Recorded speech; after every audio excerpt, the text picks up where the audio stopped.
The Unser name is legendary on Pikes Peak. As the youngest of Jerry Unser's 4 sons, Bobby, Jerry Jr., and Louie, Al Unser watched as each of them claimed victories on Pikes Peak. His uncle Louie, fondly known as the Old Man of the Mountain, raced and won for decades. I think they wanted to beat Uncle Louie and beat his records, and just that was a goal they had. I think Al had the real desire to beat Bobby, as well as all the other competitors. Al Unser competed on the Peak starting in 1960, winning the crown in the open wheel class in 1964 and 1965. In '64, he drove Vince Conzi's car. Slim Roberts had driven that car before, and in fact, he went off at 16 Mile. They fixed it all up, and when Al drove it, it was real competitive. It was quite a car. It was different, that's for sure. We had a lot of different cars up there back in those days. Unser's success on Pikes Peak created the opportunity to compete on the biggest stages in racing. He captured 3 national championships and won the Indy 500 4 times, including rare consecutive wins during his amazing career in auto racing. Both him and Bobby ran Pikes Peak here and did really well, and that made a lot of the car owners of the Indy cars offer them cars to drive. If you won Pikes Peak, you were known. I tell you what, if it wasn't for Pikes Peak, I would have probably never made it to Indianapolis. A lifelong ambassador for the Pikes Peak International Hill Climb, Unser, along with his wife Susan, currently operate the Unser Racing Museum in Albuquerque, New Mexico, where he often welcomes visitors from around the world. I think he's just a great ambassador for us, and the Unser family as a whole deserves their place in Pikes Peak history. Please join us in welcoming Al Unser into the Pikes Peak Hill Climb Museum Hall of Fame.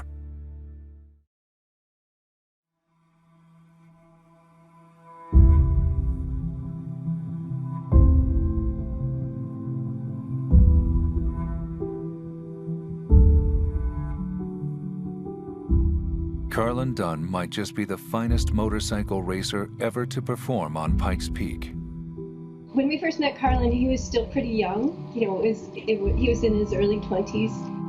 I have this fun thing with the guys on our team. I call them those punk kids sometimes. And he was a little bit of a punk kid, but in the time that we knew him, you know, it was over 12 years, and we grew to know him much better. And he was just so fun.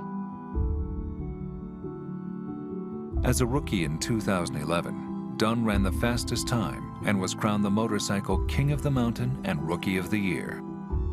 He would go on to win the motorcycle title a total of 4 times. You know, Carlin was good at anything on 2 wheels, from mountain bikes to who knows. But when he rode Pikes Peak, I think he recognized that he had a special talent for it. I think he felt like that was his race. In 2012, Carlin and teammate Greg Tracy would become the first riders to break the 10-minute barrier.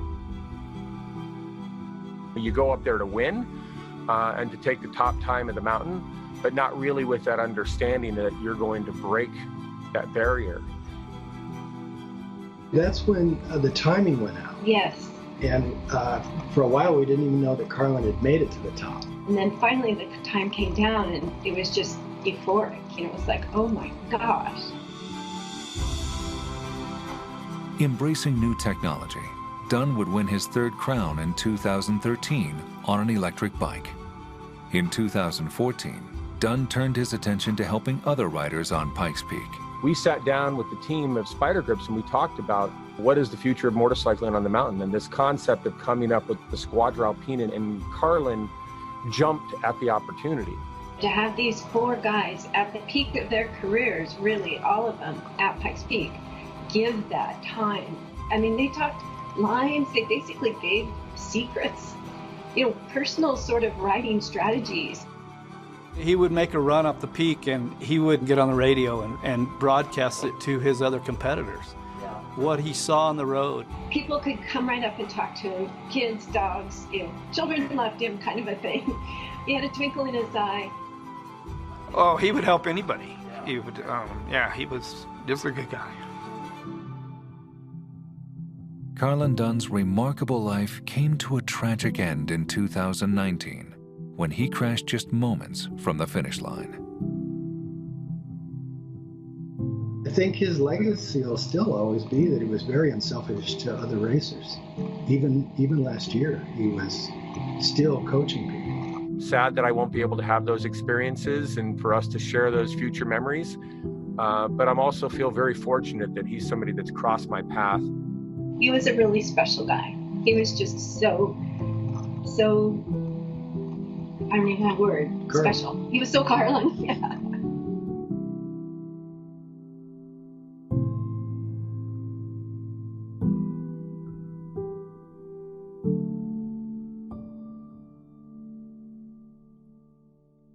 Please join us in honoring Carlin Dunne for his induction into the Pikes Peak Hill Climb Museum Hall of Fame.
Bill's able to look at things and look at what the opportunity is to make it better. And I think once he figures out how to make it better, he's all in.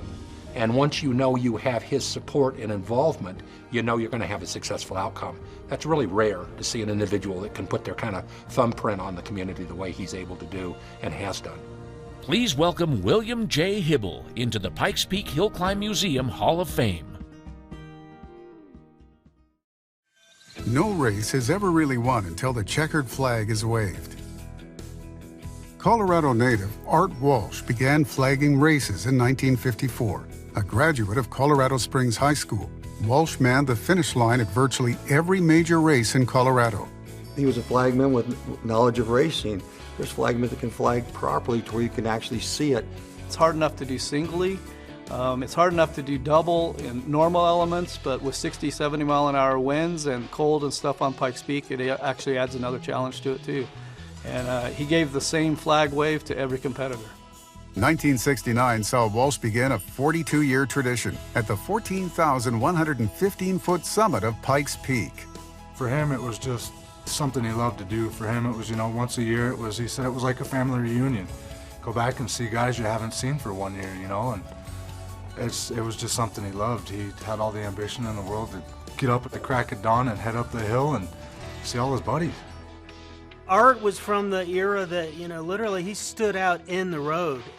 And he always said, you can pick their line as soon as they get set off that corner, and right there will be. And he had his little dance that he'd do, taking a couple steps this way, a couple steps that way to get right in the window. And, he never had a terrified look on his face either. And I think it was just about that. He was living on the edge. He said it was like being a matador, but the bull was much faster. He would be out in the road backing up as the car came to him, double waving, yeah. Art was hard to miss, as his mother had created the iconic black and white crocheted, checker-patterned sweater vest that became his trademark. It was part of his character that, he was an individual and had a style, and it was great. Through rain, snow, or wind, Walsh never missed a race. Art was out there, sunshine, hail. There was many times I would be standing in the back of the rental truck, out of the elements, but Art was always outside.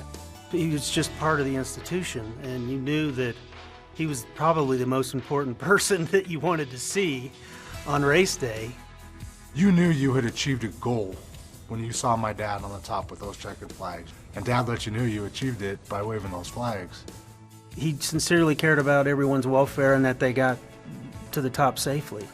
He just loved the event and supported the event and was a fixture on the whole mountain, but mainly on the summit.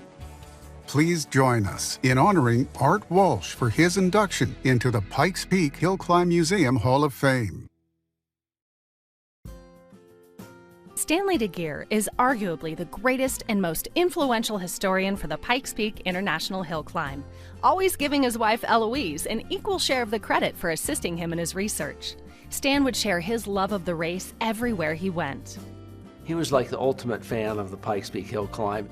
His face would light up, when you'd start to talk about the hill climb or be around the hill climb. He just loved it, and you could just see it in his demeanor. How much he enjoyed it. What a informative individual, an interesting person to talk to. He was really a really great guy. When he learned there was no formal collection of documented race history, he set about to change that. Stan and Eloise visited libraries, museums, and newspapers throughout the West and interviewed competitors, car owners, mechanics, and race officials, meticulously recording their research. He really did try to record the history and record the history as accurately as he could. And that was pretty hard because there was a lot of hearsay, a lot of things that go on that don't get documented, particularly the racing times. Man, the work he went through to compile all that data for the entire history of the race, that was monumental effort. They rediscovered the original Penrose Trophy in a museum in Connorsville, Indiana. They also located the No. 7 Lexington, which is currently on display in Penrose Heritage Museum. Stan DeGeer is a huge inspiration for any of us who are interested in the history of the race, because, of course, the amount of work he put into it and the heart, the energy that he put into giving us these tools and this information, this compiled information that we can now use is just phenomenal. Stan researched, wrote, and published 4 books on the race that serve as the foundation for the archives of the Pikes Peak Hill Climb Historical Association. Stan DeGeer's legacy is inseparable from the Pikes Peak Hill Climb and the history of the hill climb. Basically, he has given us the history of the hill climb. Please join us in honoring Stanley DeGeer for his induction into the Pikes Peak Hill Climb Museum Hall of Fame.